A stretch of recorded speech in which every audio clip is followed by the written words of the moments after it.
அனைவருக்கும் இனிய மாலை வணக்கம்.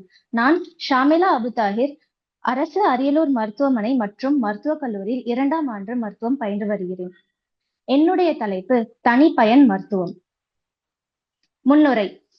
இன்னைக்கு தேதியில நம்ம எல்லாருக்கும் ஒரே மருந்து ஒரே சிகிச்சை, அதாவது ஒன் ஃபார் ஆல் அப்படிங்கிற மருத்துவ முறையை தான் பயன்படுத்திட்டு வரோம். ஆனா ஒவ்வொரு மனிதனும் தனித்துவமானவங்க, அதாவது யூனிக் இல்லையா? அவர்களோட ஜீன்கள், வாழ்க்கை முறை, சுற்றுச்சூழல், நோய்க்கான எதிர்வினை எல்லாமே மாறுபடும். சரிதானே?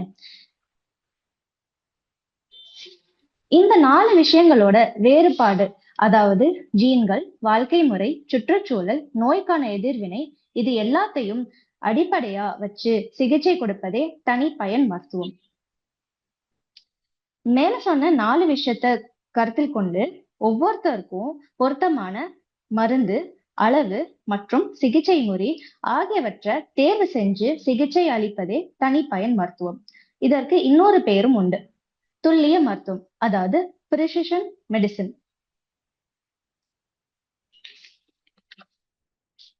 இப்போ பாரம்பரிய மருத்துவத்துக்கும் தனிப்பயன் மருத்துவத்துக்கும் என்ன வித்தியாசம் பார்ப்போமா? முதல்ல பாரம்பரிய மருத்துவம். இதுல அனைவருக்கும் ஒரே மருந்து ஒரே அளவு, இதுல அதிக பக்க விளைவுகளும் உண்டு. இது ஒரு பில திருத்த சுழற்சி முறைதான், அதாவது ட்ரையல் அண்ட் எரர் மெத்தட். இதுல எதிர்வினை மாறுபாடு இருக்கும். ஆனா தனிப்பயன் மருத்துவத்துல நம்ம சரியான மருந்து, சரியான அளவு, பயனாளிக்கு சரியான நேரத்துல அதிக பயன்களோடு மற்றும் குறைந்த பக்க விளைவுகளோட கொடுக்கிறோம். தனிப்பயன் மருத்துவத்தோட 3 முக்கிய தூண்கள். முதலாவதாக மரபியல், அதாவது ஜீனோமிக்ஸ்.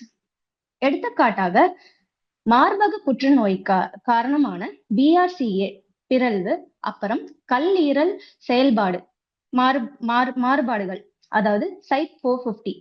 இரண்டாவதாக உயிர் குறிப்பான்கள், அதாவது பயோமார்க்கர்ஸ். இதற்கு எடுத்துக்காட்டாக மார்பக புற்றுநோய்க்கு HER2, புரோஸ்டேட் புற்றுநோய்க்கு PSA, சர்க்கரை நோய்க்கு HbA1c. மூன்றாவதாக தகவல் மற்றும் தொழில்நுட்பம். முக்கிய பயன்பாடுகள். புற்றுநோய் சிகிச்சையில தனிப்பயன் மருத்துவம் மிகப்பெரிய புரட்சியை நடத்தியிருக்கு.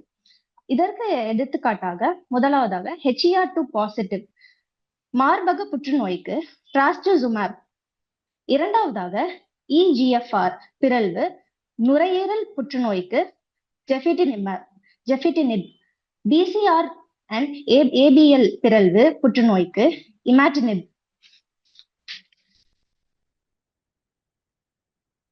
தனிப்பயன் மருத்துவத்தின் மருந்தியல் மார்பியல், அதாவது பார்மகோஜீனோமிக்ஸ்.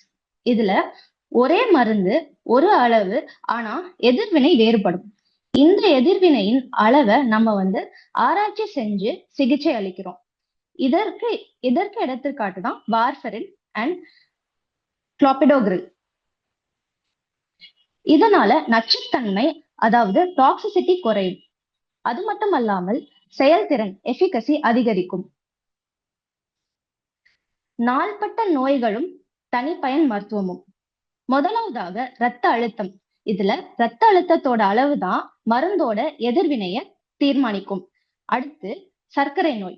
சர்க்கரை நோயில ஒவ்வொரு பயனாளிக்கும் அவர்களுக்கு ஏத்த மாதிரி மருந்த தேர்வு செய்யணும். அடுத்தது மனநல நோய். அதுல ஒவ்வொரு மருந்துக்கும் ஒவ்வொரு பயனாளிக்கும் எதிர்வினை மாறுபடும். அதை கருத்தில் கொண்டு சிகிச்சை அளிக்கணும்.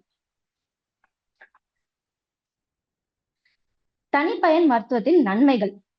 அதிக சிகிச்சை பயன், குறைந்த பக்க விளைவுகள், தேவையற்ற மருந்துகளை தவிர்க்கலாம், நீண்ட நாட்கள் மருந்து உண்பவர்களுக்கு செலவு குறையும், கூடுதலான பயனாளி இணக்கம், அதாவது இம்ப்ரூவ்ட் பேஷண்ட் காம்ப்ளைன்ஸ், நோய் தடுப்பு மருத்துவம் சாத்தியமாகும், அதாவது பிரிவென்டிவ் மெடிசன் பிகம்ஸ் பாசிபிள். சவால்கள். மரபணு சோதனை செலவு மிக அதிகம், தொழில்நுட்ப பற்றாக்குறை, நிறைமுறை சிக்கல்கள், தகவல் தனி உரிமை, அதாவது டேட்டா பிரைவசி. விழிப்புணர்வு இன்மை.